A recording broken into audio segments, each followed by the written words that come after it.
નમસ્કાર મારા વાલા વિદ્યાર્થી મિત્રો, સ્વાગત છે તમારું। આજે વિદ્યાર્થી મિત્રો વાત કરીશું નવી આવૃત્તિ 2024-25 અંતર્ગત આપણી સ્વાધ્યાયન પોથી જે મિત્રો ધોરણ 6 માં આવેલી છે તેમાં ભાગ નંબર 1 ની વાત કરીશું, જેમાં પાના નંબર 35 થી 41 સુધી જે ચાલો યાદ કરીએ વિજ્ઞાન વિષયનું જે મિત્રો આપેલ છે તેનું આપણે સોલ્યુશન આ વિડીયોમાં કરીશું, જે તમારી આવનારી પરીક્ષામાં પણ મિત્રો તમને ઉપયોગી નીવડશે।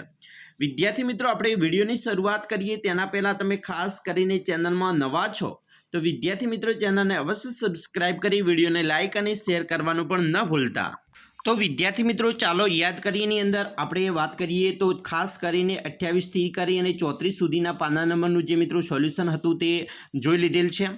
હવે આપણે પાના નંબર 35 થી તમારું 41 સુધીનું જે ચાલો યાદ કરીએ વિજ્ઞાન વિષયનું છે તેનું સંપૂર્ણ સોલ્યુશન કરવાના છીએ આ વિડીયોમાં। સૌપ્રથમ મહાવરો આપેલો છે, જેમાં તફાવત છે કે વર્તમાન સમયમાં મકાનનું બાંધકામ કેવી રીતે કરવામાં આવે છે અને જૂના જમાનામાં મકાનનું બાંધકામ કેવી રીતે કરવામાં આવતું હતું।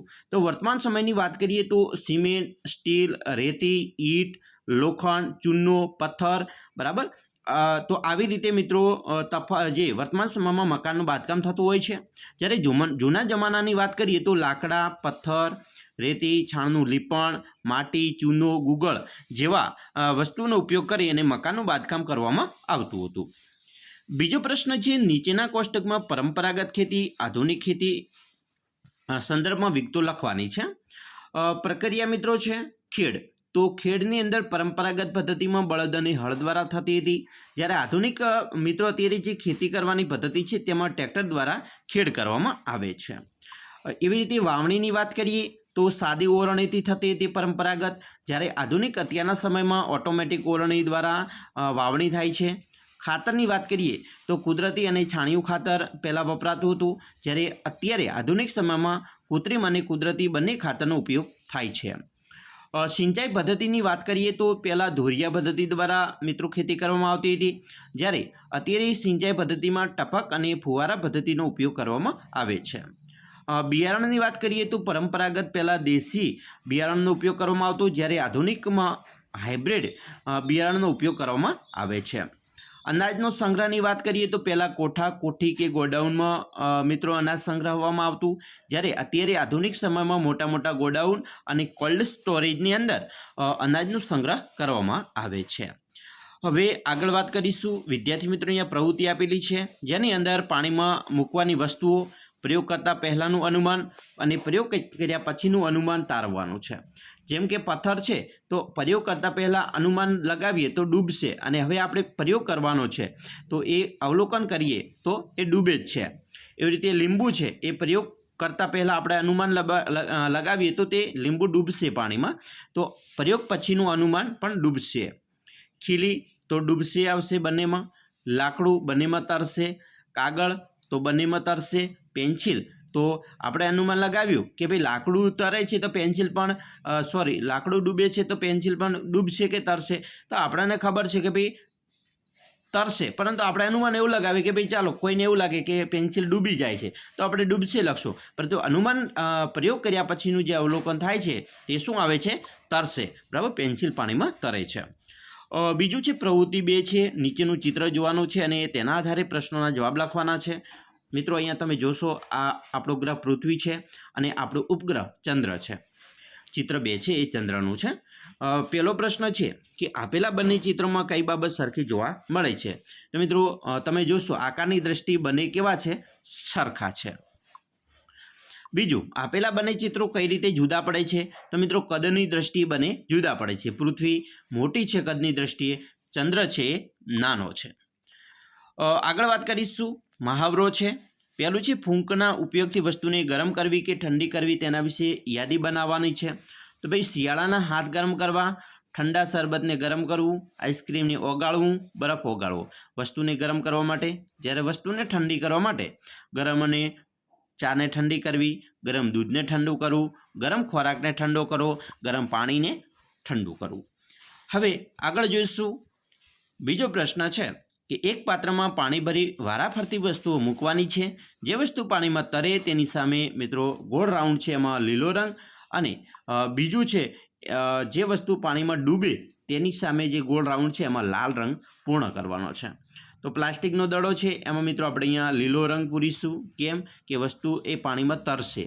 લીંબુ છે ડૂબશે તો લાલ રંગ, સાબુ છે ડૂબે છે તો લાલ રંગ, બોટલનું ઢાંકણું તરે છે તો લીલો રંગ, કાચનો ગ્લાસ ડૂબશે તો લાલ રંગ પૂરીશું. હવે વિદ્યાર્થી મિત્રો અહીંયા પ્રવૃત્તિ 1 આપેલી છે જેની અંદર સૌર ઉર્જાથી ચાલતા સાધનો છે, બરાબર, અને વીજળીથી ચાલતા સાધનો છે. એની નીચે 2 પ્રશ્ન આપેલા છે. પહેલો પ્રશ્ન છે કે કયા સાધનો પર્યાવરણને નુકસાન નહીં કરે? તો મિત્રો સૂર્ય કુકર છે, સોલર વોટર હીટર છે, બરાબર, રૂફટોપ છે. તો આવા છે એ નુકસાન નહીં કરે. જ્યારે કયા સાધનો લાંબા ગાળે સસ્તા કિંમતમાં લાગશે? તો મિત્રો સૂર્ય કુકર, સોલાર વોટર હીટર અને રૂફટોપ જેવા સાધનો લાંબા સમય જોઈએ તો વીજળીની બચત થાય એટલા માટે આપણને સસ્તા લાગશે. એના પછીનો મહાવરો છે, વિવિધ પ્રવાહી લઈ તેમાં લીંબુ તરે છે કે ડૂબે તેનું અવલોકન કરી નોંધ કરવાનો છે. મિત્રો પ્રવાહી તમારે લેવાનું છે. વિવિધ પ્રવાહી એટલે તમે પાણી લઈ શકો છો, કેરોસીન લઈ શકો છો, ડીઝલ, પેટ્રોલ, બરાબર, કોઈ પણ દૂધ, એ વસ્તુ લઈ અને તમારે પાણીની અંદર અથવા વસ્તુ જે લીધી છે વિવિધ પ્રવાહી એમાં લીંબુ નાખવાનું છે અને એ પછી તરે છે કે ડૂબે છે એનું આપણે અવલોકન નોંધવાનું રહેશે. એક ચિત્ર આપેલું છે અહીંયા મિત્રો, એક એક્સિડન્ટ થયેલો તમે જોવા મળે છે, બરાબર, રોડ ઉપર. તો હવે આ ચિત્રના આધારે આપણે પ્રશ્ન પૂછેલો છે કે ભાઈ આપેલા ચિત્રનું ધ્યાનથી અવલોકન કરી તે ઘટના બનવા પાછળ કયા કારણો હોઈ શકે તેની ચર્ચા કરો. તો હવે એક્સિડન્ટ થયો છે, અકસ્માત થયો છે, તો આ કેમ થયો? તો એનું આપણે તારણ લગાવીએ તો એક તો ઓવર સ્પીડ હશે, બરાબર, આ કારની, સિગ્નલનું ધ્યાન ન રાખ્યું હોય, બ્રેક ફેલ થઈ ગઈ હોય, અથવા ડ્રાઈવરને ઊંઘ પણ આવી ગઈ હોય તો પણ એક્સિડન્ટ થયો હોય. તો આવા તારણો લગાવી શકીએ. હવે આપણે મિત્રો આગળ જોઈશું. પ્રવૃત્તિ છે અહીંયા 1 છે જેમાં પહેલો પ્રશ્ન છે કે તમારા ઘરની ઉત્તર દિશા તરફ શું શું જોવા મળે છે? હવે તમારે મિત્રો ઉત્તર હંમેશા અહીંયા તમારે ઉપર જ હોય છે, બરાબર. તો એવી રીતે તમારે ઉત્તર દિશા તરફ જે જોવા મળે એ તમારે અહીંયા લખવાનું છે. બીજું, તમારા ઘરની દક્ષિણ દિશા તરફ શું શું જોવા મળે છે? ઉત્તરની નીચે દક્ષિણ હોય તો દક્ષિણ દિશા તરફ શું જોવા મળશે એ પણ તમારે અહીંયા નોંધવાનું રહેશે. મહાવરો મિત્રો આપેલો છે અહીંયા એક નકશો છે જેમાં નીચે આપેલા નકશામાં ઉત્તર, દક્ષિણ, પૂર્વ, પશ્ચિમ છેડે આવેલ એક રાજ્યમાં તમારો મનગમતો રંગ પૂર્ણ કરો. હવે વિદ્યાર્થી મિત્રો પહેલાં તો આપણે નક્કી કરી દેવાનું છે. આ નકશામાં આ ઉત્તર દિશા છે, બરાબર, નીચે આવશે દક્ષિણ દિશા હશે, બરાબર, સૌની નીચે લખવાનું છે આપણે, નકશાની સૌથી નીચે, બરાબર. પછી અહીંયા પૂર્વ દિશા અને આ બાજુ છે એ પશ્ચિમ દિશા આપણે નક્કી કરવાની છે. હવે આ 4 દિશાઓ નક્કી કર્યા પછી આપણે મનગમતો રંગ પૂરવાનો છે. તો અહીંયા તમે જમ્મુ કાશ્મીરની અંદર એક સરસ મજાનો રંગ પૂરી શકો છો. આ બાજુ પશ્ચિમમાં ગુજરાતમાં રંગ પૂરી શકો છો. પૂર્વમાં અરુણાચલ પ્રદેશમાં પણ રંગ પૂરી શકો છો.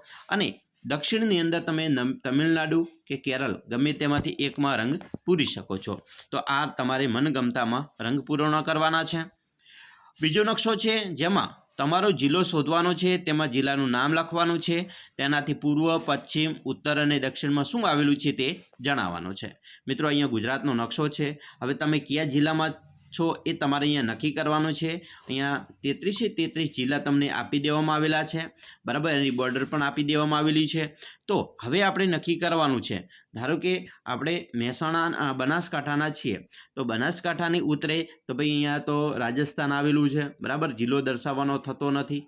પરંતુ આજુબાજુના જિલ્લા દર્શાવીએ તો પશ્ચિમમાં કચ્છ છે, અહીંયા નીચે છે દક્ષિણમાં પાટણ, મહેસાણા છે, અહીંયા પૂર્વની બાજુ જોઈએ તો સાબરકાંઠા આવેલું છે. તો આવી રીતે આપણે નકશામાં દર્શાવવાનું છે. એવી રીતે તમારા જિલ્લા જે હોય એ આજુબાજુ ઉત્તર, દક્ષિણ, પૂર્વ, પશ્ચિમ જિલ્લાઓ દર્શાવવાના રહેશે. આગળ વિદ્યાર્થી મિત્રો વાત કરીશું. અહીંયા પ્રવૃત્તિ આપેલી છે એક. નીચેના પ્રશ્નોના જવાબ તમારા મિત્રો સાથે ચર્ચા કરી અને લખવાના છે. પહેલો પ્રશ્ન છે કે જંગલો આપણને કેવી રીતે ઉપયોગી છે? તો મિત્રો જંગલોની વાત કરીએ તો વિવિધ પ્રાણીઓ, પક્ષીઓ માટેનું આશ્રય સ્થાન છે. વિવિધ પ્રકારનું લાકડું પ્રાપ્ત થાય છે. હવાને ચોખ્ખી રાખે છે. બીજું, જંગલો બચાવવા આપણે શું કરવું જોઈએ? તો મિત્રો વૃક્ષો કાપવા જોઈએ નહીં. ત્રીજું, આપણી આસપાસના વિસ્તારમાં મચ્છરનો ફેલાવો ન થાય તે માટે શું શું કરી શકાય? તો મિત્રો પાણી ભરેલા ખાડા પૂરી દઈશું, કચરો સાફ કરીશું, દવા છાંટીશું.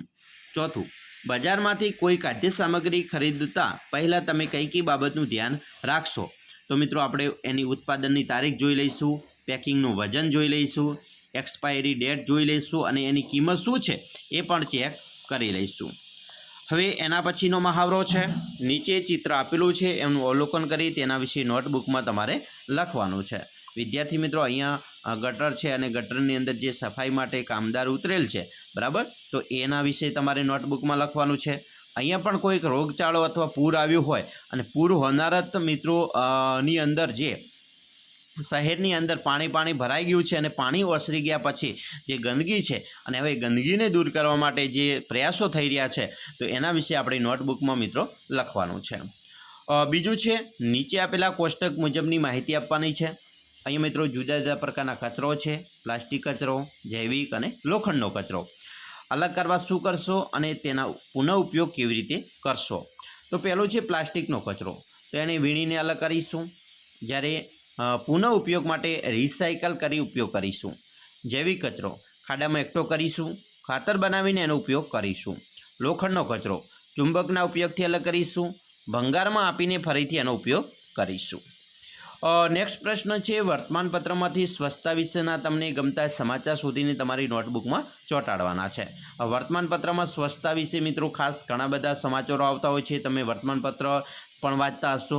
જો મિત્રો તમારા ઘરે વર્તમાનપત્ર ન આવતું હોય તો ન્યૂઝ હન્ટ કરીને એક એપ્લિકેશન આવે છે, તેની અંદર પણ મિત્રો તમને ઘણા એવા સમાચારો બધા જ મળી જશે. વિશ્વની અંદર જે શું થાય છે, તમારા તાલુકા, રાજ્ય, જિલ્લાની અંદર શું થાય છે, તમામ વર્તમાનપત્રના સમાચાર તમે ન્યૂઝ હન્ટ એપ્લિકેશનમાંથી પણ મેળવી શકો છો અને સ્વચ્છતા વિશે તમારે મિત્રો અહીંયા નોંધ છે એ તમારી નોટબુકમાં લખી શકો છો. તો વિદ્યાર્થી મિત્રો, આવી રીતે તમારું જે પહેલું જે હતું ચાલો યાદ કરીએ, બરાબર, એનું આપણે પૂર્ણ કર્યું. નેક્સ્ટ વિડીયો આપણે તમામ મિત્રો તમારો ભાગ 1 ભાગ 2 જે આવેલા છે એનું સોલ્યુશન મૂકી દઈશું. આશા રાખીએ છીએ તમને આપણો આ વિડીયો ખૂબ જ ગમ્યો હશે અને વિદ્યાર્થી મિત્રો વિડીયો ગમ્યો હોય તો લાઇક, શેર અને સબસ્ક્રાઈબ કરવાનું પણ ન ભૂલતા.